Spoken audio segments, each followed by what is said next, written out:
Today we are talking of abalonzi b'ebyennyanja bakungaadde ku Fairway Hotel mu Kampala musomo ogwa buli mwaka okuteekebwa ab'ekibiina ekyawalimi Fish Cooperative and Savings.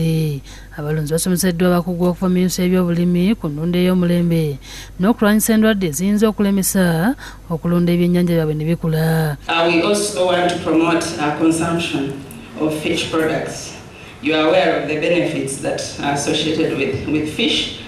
Minisita y'ebyobusuubuzi amakolero n'obwegassi Amelia Kyambadde yasinzidde mu kugulawo omusomo guno n'asaba abalonzi okwejjamu bwasimugayaavu nga ne yeewaddeko ekyokulabirako. Kwegamba nze nange mbalabudde nti baleme nnyo okwesiga abantu kubanga nze nafuniramu ebisiraani by'amaanyi nnyo.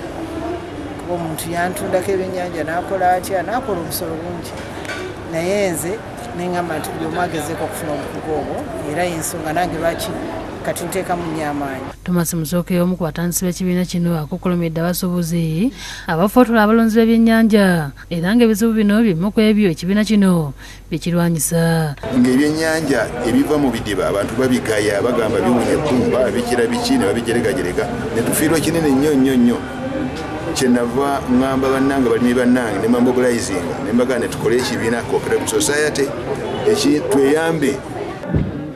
Ebyo nga bitadde ku bbali akulira amakanisa g'abalokole mu Kawempe East Bishop Byaruhanga Mwesigwa akubiriza abasumba amakanisa gano okwewala enjawukana basobole okutwala emirimu gya Mukama mu maaso. Era ekkanisa eno egenda kuba ng'ekola omulimu mulungi ddala mu kitundu kino. Abaddagulo ekkanisa ya Blessed Center for Deliverance ekyebando Central ng'eno babuulira mu nnimi ennansi zokka. Badanse na kutendeeza nga basiimye omusumba Joseph Kahindo olw'amaanyi g'ataddemu okusala ekkanisa eno. Bano bagamba nti babadde bakalubizibwa okusinza mu lulimi Oluganda olubakalubiriza.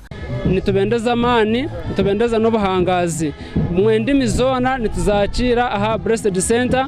Tumefurahi sana kwa mtumishi wetu kutoka kwa televizio ya Omusumba Kahindo ayogeddeko n'omusasi waffe. Moto nyoso oyo alobaka Lingala, moto nyoso oyo alobaka Kiswahili, tobengisi bino nyoso na kati na eglise na biso boya tosambela elongo.